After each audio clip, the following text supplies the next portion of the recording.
الحمد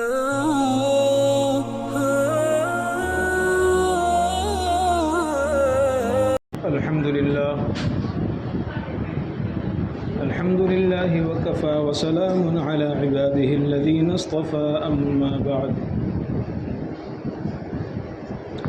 قال الله تبارك وتعالى في القرآن المجيد والفرقان الحميد أعوذ بالله من الشيطان الرجيم بسم الله الرحمن الرحيم والفجر وليال عشر وقال تعالى في مقام آخر ويذكر اسم الله في أيام معلومات صدق الله العظيم. محترم بزرگوں اور دوستوں، یہ جو مہینہ چل رہا ہے اس کو ذی الحجہ کا مہینہ کہا جاتا ہے. ہم سب کو معلوم ہے، اور یہ ذی الحجہ کا مہینہ اللہ تبارک و تعالی کی نظر میں اور شریعت کی نظر میں کتنا اہمیت کا حامل ہے، کتنی فضیلتیں ہیں، کتنا اس کے فضائل حدیث میں وارد ہوئے ہیں. وہ ایک بہترین چیز ہے اور بہت ایک پورا باب ہے. اللہ تبارک و تعالی نے قرآن پاک میں ارشاد فرمایا ہے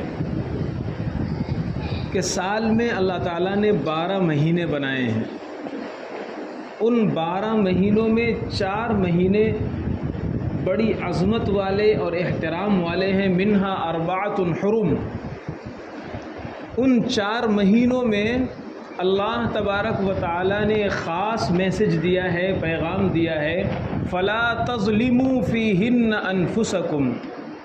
ویسے کسی بھی دن میں تم کو گناہ نہیں کرنا، کسی بھی زمانے میں تم کو گناہ نہیں کرنا، کسی بھی مہینے میں تم کو گناہ نہیں کرنا، لیکن ان 4 مہینوں میں خاص طور پر فلا تظلموا فیہن انفسکم، کوئی پاپ مت کرو، کوئی غلط کام مت کرو.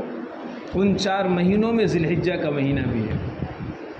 علماء فرماتے ہیں کہ ان 4 مہینوں میں جس طرح نیک کام کرنے کا ثواب بڑھا دیا جاتا ہے، امام قرطبی نے اپنی تفسیر کے اندر یہ بات لکھی ہے کہ جس طرح عمل صالح کا ثواب ان مہینوں میں بڑھا دیا جاتا ہے، اسی طرح اگر کوئی گناہ کرتا ہے تو گناہ کا جرم بھی ان مہینوں میں بڑھ جاتا ہے.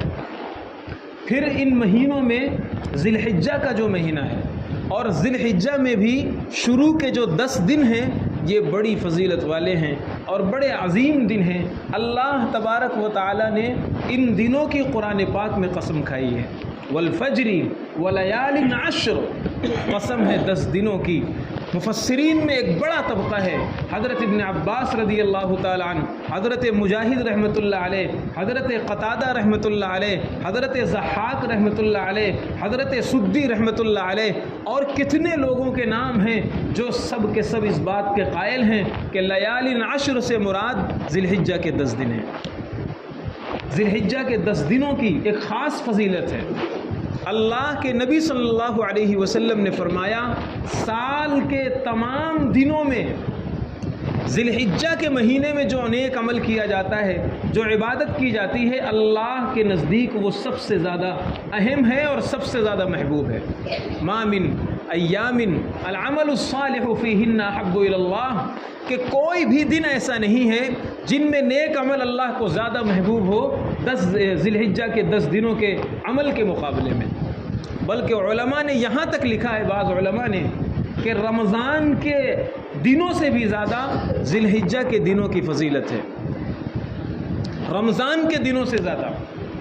شیخ عبدالحق محدث دہلوی رحمۃ اللہ علیہ ایک بڑے عالم گزرے ہیں، شرح مشکات میں انہوں نے ایک بات لکھی ہے. فرمایا کہ دن میں رمضان کے دنوں کے مقابلے میں ذی الحجہ کے دن زیادہ فضیلت والے ہیں، اور ذی الحجہ کی راتوں کے مقابلے میں رمضان کے آخری عشرے کی جو راتیں ہیں وہ زیادہ فضیلت والی ہیں.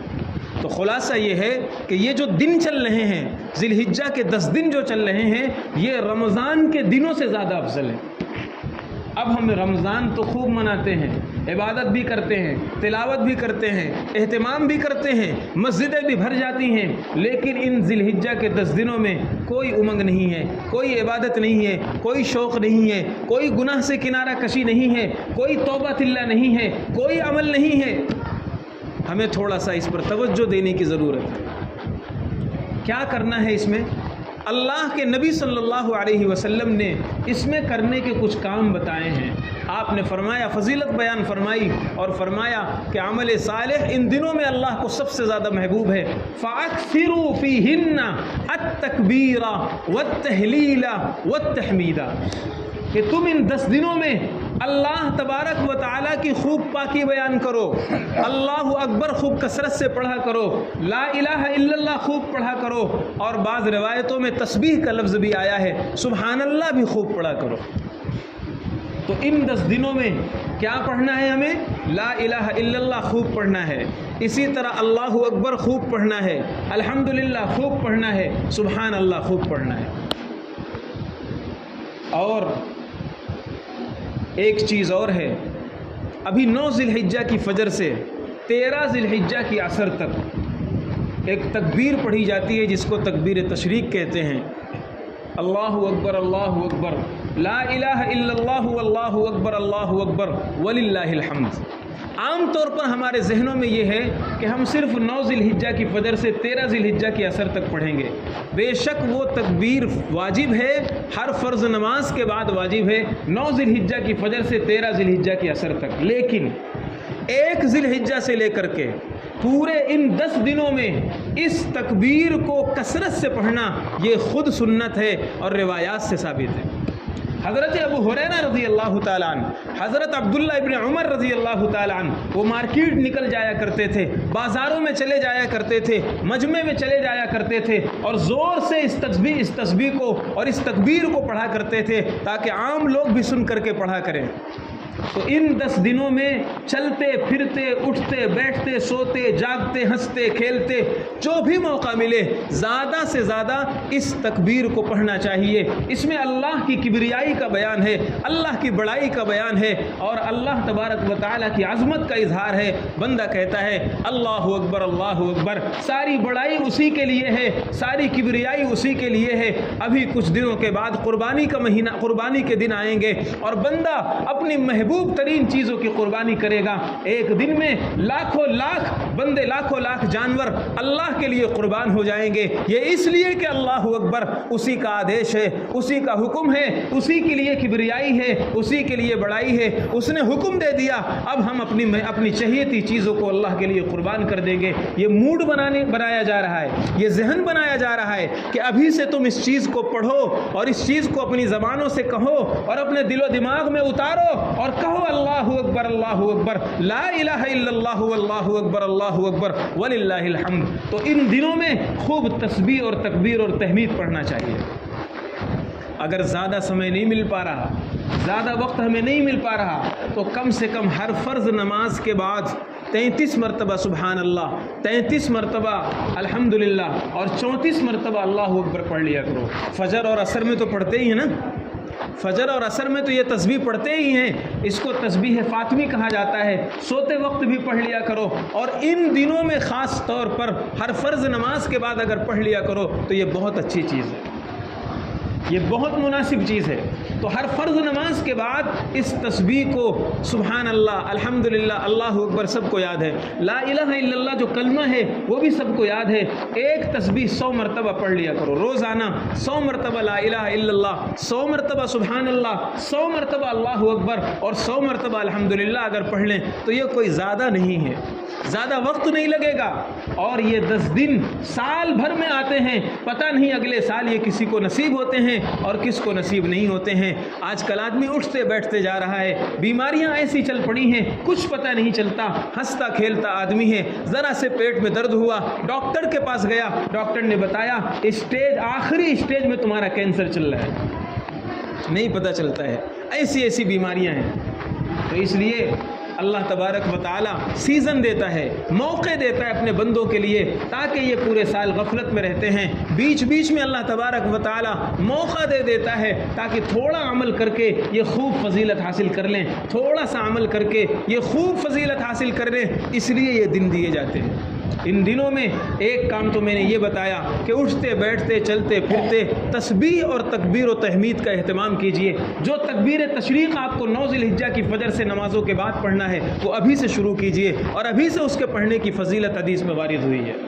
یہ سنت ہے، اس کو زندہ کیجئے، اپنے گھر والوں کو بتائیے، اپنے بیوی بچوں کو پڑھائیے اور ان کو سکھائیے کہ وہ بھی کام کرتے ہوئے زبان سے اس کا ذکر کرتے رہیں اور اس کا ورد کرتے رہیں۔ تو ایک کام تو یہ کرنا ہے کہ وہ جو تکبیر تشریق ہے وہ پڑھنا ہے۔ دوسرا میں نے بتایا کہ سبحان اللہ، الحمدللہ، اللہ اکبر، لا الہ الا اللہ، ان تسبیحات کو پڑھنا ہے۔ ان تسبیحات کو اگر زیادہ نہ پڑھ سکو تو کم سے کم ایک ایک تسبیح تو آدمی پڑھ ہی سکتا ہے۔ 2 کام یہ ہو گئے۔ تیسرا کام یہ ہے کہ ان 10 دنوں میں روزہ رکھنے کی خاص فضیلت وارد ہوئی ہے۔ 9 دنوں میں، 10 ذی الحجہ کو تو روزہ رکھ نہیں سکتے، بقرعید کا دن آ جائے گا۔ ان 9 دنوں میں ایک دن سے، 1 ذی الحجہ سے لے کر کے 9 ذی الحجہ یوم عرفہ تک، تو یوم عرفہ کا روزہ اس کی خاص فضیلت ہے، لیکن ان 9 دنوں میں روزہ رکھنے کی الگ فضیلت وارد ہوئی ہے۔ بعض روایات میں وارد ہے کہ اللہ کے نبی صلی اللہ علیہ وسلم 1 تاریخ سے لے کر 9 تاریخ تک روزہ رکھا کرتے تھے، اور بعض روایتوں میں اس کا بھی ذکر ملتا ہے کہ ان دنوں کا ایک روزہ دوسرے دنوں میں سال بھر کے روزے کے برابر ہے۔ یعنی اگر کوئی ایک دن روزہ رکھتا ہے تو سال بھر روزہ رکھنے کا اسے ثواب ملتا ہے۔ ان دنوں میں کتنا اچھا موقع ہے اور کتنا اچھا سیزن ہے نیکی کمانے کا کہ سال کے دوسرے دنوں میں اگر کوئی روزہ رکھتا ہے تو ایک روزے کا ثواب اسے دیا جاتا ہے، اور ان دنوں میں اگر وہ ایک دن کا روزہ رکھتا ہے تو 1 سال کے روزوں کا ثواب اس کے نامہ اعمال میں لکھا جاتا ہے۔ محنت کرنے والے سب کرتے ہیں، کام کرنے والے سب کرتے ہیں، جسے نیکیوں کی قدر ہوتی ہے، جسے نیکیوں کی ویلیو اور اہمیت ہوتی ہے، وہ خوب نیکیاں حاصل کرتا ہے، کوشش کرتا ہے ان نیکیوں کے حاصل کرنے کی۔ ہمارے مدرسے میں، آپ کے پڑوس میں بازو میں مدرسہ ہے معراج العلوم، میں نے خود دیکھا چھوٹے چھوٹے بچے ہیں اور وہ مغرب کی اذان سے پہلے بھجیا سموسہ رکھ کر کے افطاری کر رہے ہیں۔ میں نے پوچھا کیا بات ہے، نماز کے لیے نہیں جا رہے ہو؟ کہنے لگے ہم روزہ ہیں، ذی الحجہ کے یہ 10 دن چل رہے ہیں، ہم روزہ رکھیں گے۔ چھوٹے بچے روزہ رکھ سکتے ہیں اور ہم روزہ نہیں رکھ سکتے ہیں؟ ہم اپنے گھروں میں بچوں کا ذہن نہیں بنا سکتے ہیں؟ ہم اپنے گھروں میں بیوی بچوں کو یہ سکھا نہیں سکتے ہیں؟ جب باپ خود روزہ نہیں رکھے گا، پوری زندگی کبھی اس نے ذی الحجہ کے روزے نہیں رکھے، تو اس کا بیٹا کیسے روزہ رکھے گا؟ اس کی بیوی کیسے روزے رکھے گی؟ اس کی بیٹی کو کیسے معلوم ہوگا کہ ان دنوں میں روزہ رکھنے کا ثواب ہے؟ اس لیے ماحول بنائیے، سیکھیے، پوچھئے اور خود بھی عمل کیجئے، اور اپنے گھروں میں اس چیز کا ماحول بنائیے۔ ایک دن روزہ رکھ لیجئے۔ یوم عرفہ کا روزہ تو لوگ رکھتے ہی ہیں، اس کی الگ فضیلت ہے، لیکن ان 9 دنوں میں خاص طور پر 1 تاریخ سے لے کر 8 تاریخ تک ان دنوں میں بھی روزہ رکھنا چاہیے، اس کی فضیلتیں وارد ہوئی ہیں۔ تو دوسرا کام یہ ہے کہ ان دنوں میں روزہ رکھنا ہے، اس لیے کہ روزے کے بارے میں حضرت معاذ بن جبل رضی اللہ تعالیٰ عنہ کی ایک حدیث ہے، اللہ کے نبی صلی اللہ علیہ وسلم سے انہوں نے سوال کیا، یا رسول اللہ کوئی ایسا عمل مجھے بتلائیے یدخلنی الجنت ویباعدنی من النار، جو مجھے جنت تک پہنچا دے اور جہنم سے مجھے بچا لے۔ اللہ کے نبی صلی اللہ علیہ وسلم نے فرمایا کہ تم نے بڑا بھاری سوال کر لیا ہے، لیکن انہو لیسیر علی من یسرہ اللہ تعالی علیہ، لیکن اللہ جسے توفیق دے اس کے لیے کوئی مشکل نہیں ہے۔ پھر اللہ کے نبی نے اعمال بتلائے، فرمایا ان تعبد اللہ ولا تشرک بہ شیئا، اللہ کی عبادت کرو، شرک مت کرو، نماز ادا کرو، زکوٰۃ ادا کرو، نماز پڑھو، زکوٰۃ ادا کرو، حج کرو، روزے رکھو۔ یہ عمل بتلانے کے بعد اللہ کے نبی صلی اللہ علیہ وسلم نے حضرت معاذ بن جبل سے فرمایا، الا ادلک علی ابواب الخیر، کیا معاذ میں تمہیں ساری بھلائیوں کی جڑ نہ بتلا دوں، سارے خزانے کی چابیاں نہ دے دوں، اور ساری بھلائیاں اور سارے خیر کے دروازے تمہیں نہ کھول دوں، نہ بتلا دوں؟ حضرت معاذ بن جبل نے بتلایا، یا رسول اللہ ضرور بتلائیے۔ آپ نے فرمایا الصوم جنۃ، روزہ رکھ لیا کرو، نفلی روزے رکھا کرو۔ رمضان کے فرض روزے تو رکھتے ہیں، اور بہت سے لوگ رکھتے ہیں، فرض روزہ ہے رکھتے ہی ہیں، ہر آدمی ہر مسلمان رکھتا ہے، لیکن ان نفلی روزوں کو رکھ لیا کرو۔ ان نفلی روزوں سے شیطان کے حملوں سے تم بچ جاؤ گے، شیطان کے حملوں سے بچ جاؤ گے، اور جنت کی طرف تمہارے قدم تیزی سے بڑھیں گے، اور خیر کی اور بھلائی کی تمہیں توفیق زیادہ ہوگی۔ اس لیے نفلی روزے رکھ لیا کرو۔ یہ نفلی روزے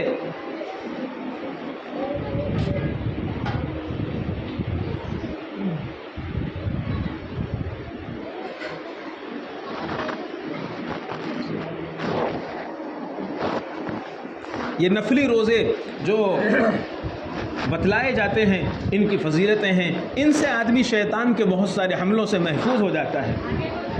تو اس لیے ارادہ کیجئے کہ ابھی چند دن باقی ہیں، ابھی کچھ دن باقی ہیں، ہم انشاءاللہ روزہ رکھیں گے۔ جب یہ چھوٹے چھوٹے مدرسے کے بچے رکھ سکتے ہیں تو ہم کیوں نہیں رکھ سکتے ہیں؟ تو دوسرا کام میں نے یہ بتلایا کہ ان دنوں میں ہمیں روزہ رکھنا ہے۔ تیسرا 9 ذی الحجہ، جسے ہم یوم عرفہ کہتے ہیں۔ یوم عرفہ کے روزے کی ایک خاص فضیلت ہے۔ حضرت عائشہ رضی اللہ تعالی عنہ فرماتی ہیں، پورے سال میں مجھے عرفہ کے روزے سے زیادہ کوئی روزہ محبوب نہیں ہے۔ رمضان کے روزوں کے بعد سب سے زیادہ مجھے اگر کسی روزے سے محبت ہے تو وہ یوم عرفہ یعنی 9 ذی الحجہ کے روزے کی محبت ہے۔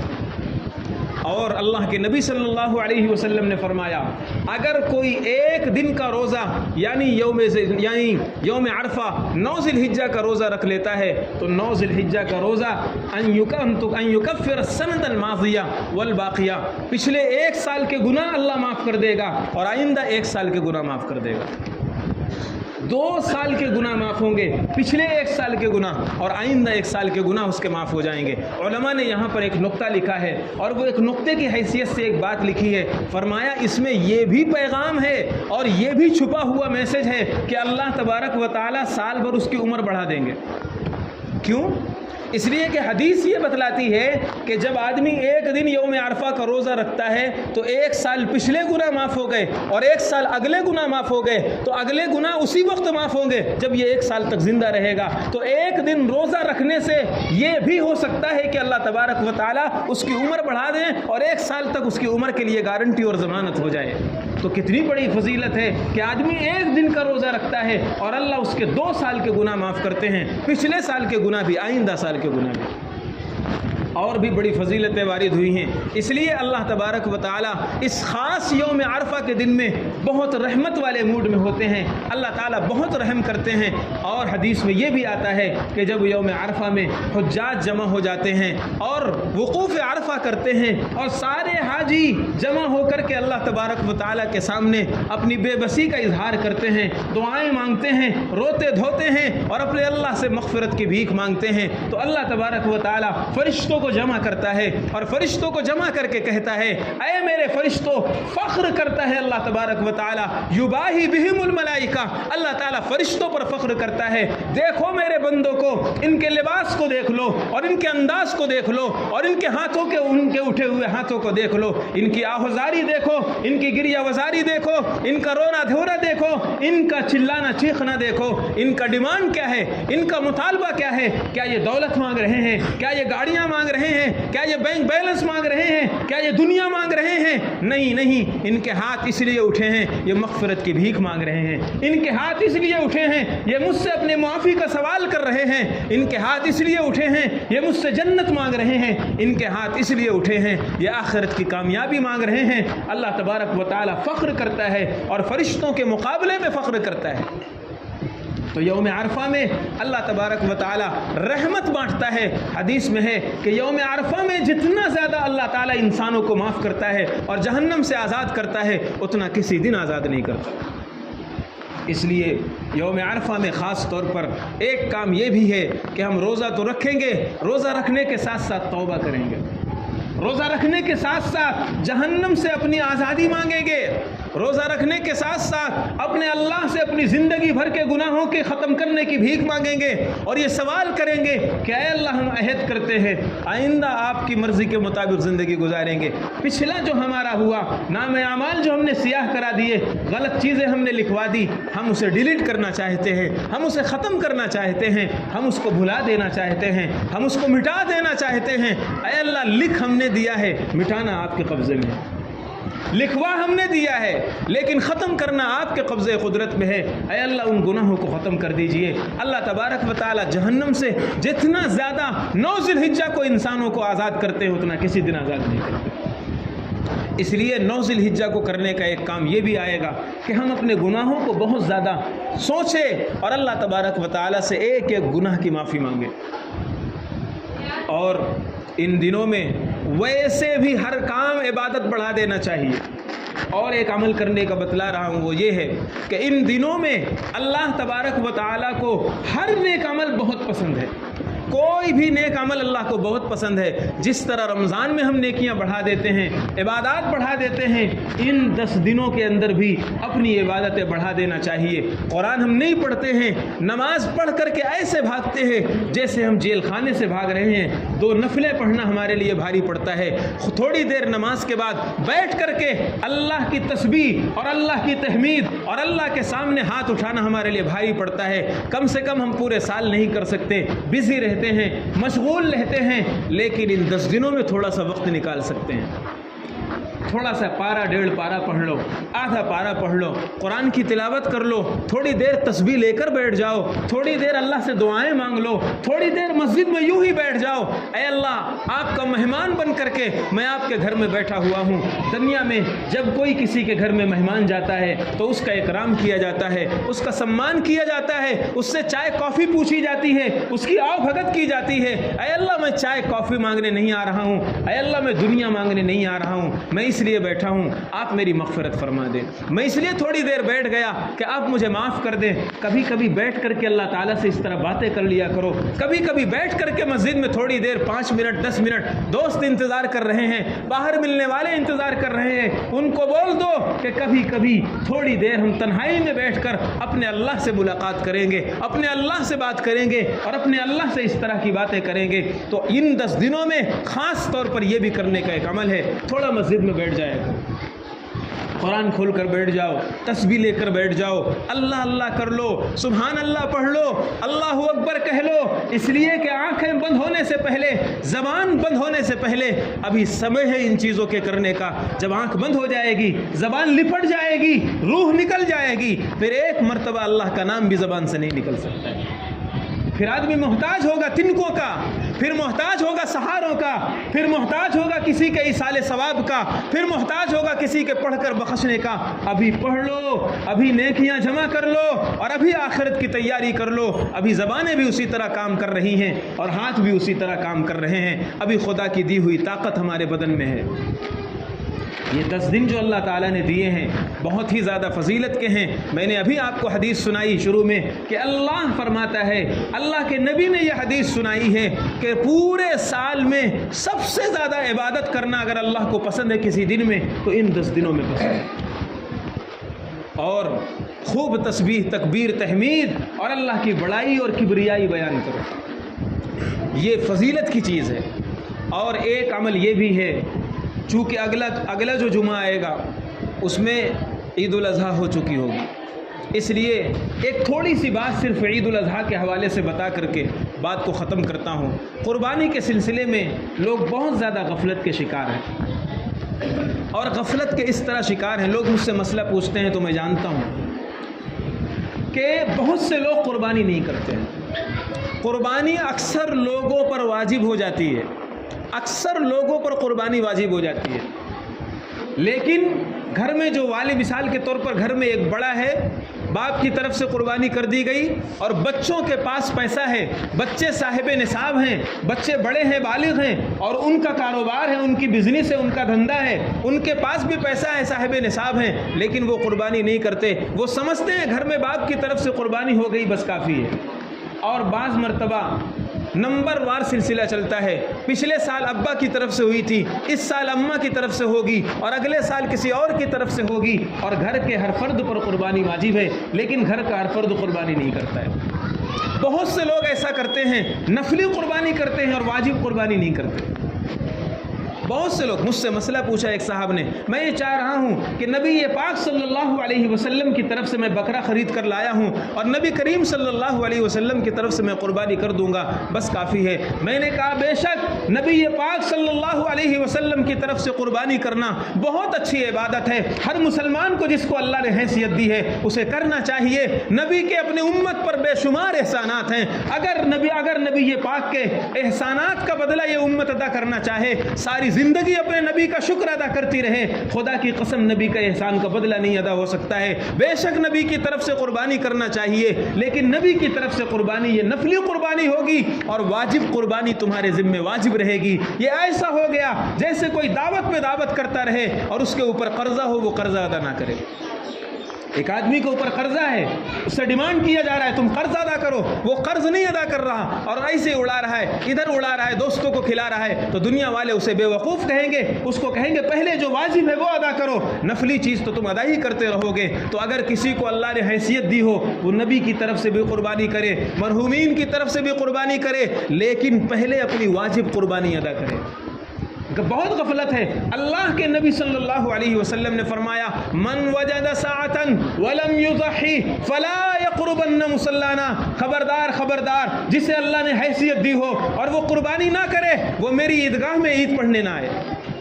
یہ اللہ کے نبی نے فرمایا ہے. کس چیز کی خوشی مناؤ گے؟ عیدگاہ آ کر کے دو گانا پڑھ کر کے 2 رکعت پڑھ کر کے مسلمانوں کی خوشیوں میں شریک ہونا چاہتے ہو اور قربانی نہیں کرنا چاہتے ہو. ضرورت نہیں ہے عیدگاہ آنے کی, تم اپنی نماز الگ پڑھو, ہمارے ساتھ شریک مت ہو اس لیے کہ تم نے قربانی ادا نہیں کی. یہ میں نہیں کہہ رہا, یہ نبی پاک صلی اللہ علیہ وسلم نے فرمایا, میں نے حدیث آپ کو سنایا. اللہ نے حیثیت دی ہے. میں نہیں کہتا تم 20,000 40,000 کا بکرا لو, کون کہتا ہے, لیکن حصے تو لے سکتے ہو, حصے میں قربانی کر سکتے ہو. اگر سال بھر میں 2,000 روپے بھی اگر اپنے اللہ کے لیے ہم خرچ نہیں کر سکتے, قربانی نہیں کر سکتے, تو پھر ہم کون سے دن کے لیے پیسے کما رہے ہیں؟ کس دن کے لیے ہم یہ پیسے کما رہے ہیں؟ کس دن کے لیے محنتیں کر رہے ہیں اگر ہم سال بھر میں 2,000 روپے بھی اپنے اللہ کے لیے نکال نہیں سکتے؟ اس لیے طے کرو جسے اللہ نے حیثیت دی ہے, جو صاحب نصاب ہے اسے قربانی واجب ہے. گھر کے ہر فرد, اگر بیوی کے پاس زیور ہے بیوی پر الگ قربانی ہے, شوہر پر الگ قربانی ہے, بچے بڑے ہو گئے ہیں ان کے پاس بھی تھوڑا سا کاروبار ہے ان پر الگ قربانی ہے. ہر فرد پر قربانی ہے. ہر فرد بکرا نہیں لے سکتا ہے تو حصہ لے, اور حصہ لے کر کے قربانی کرے. اس میں بڑی غفلت ہے. میں سچ بتا رہا ہوں 60% 70% لوگ قربانی نہیں کرتے. گھر میں 5 لوگ ہیں, 5 لوگوں پر قربانی واجب ہے. ایک آدمی قربانی کرے گا اور سوچے کہ قربانی ہوگی. اس لیے ایسا بالکل نہ کریں. قربانی یہ سال بھر میں ایک تہوار آتا ہے, سال بھر میں اللہ تبارک و تعالی ہم سے مطالبہ کرتا ہے. اللہ کا دیا ہوا مال ہے, اللہ کی دی ہوئی جان ہے, اللہ کا دیا ہوا سب کچھ ہے. ایک بیماری خدا پیدا کر دیتا ہے, پھر ڈاکٹروں میں لاکھوں لاکھ روپے چلے جاتے ہیں.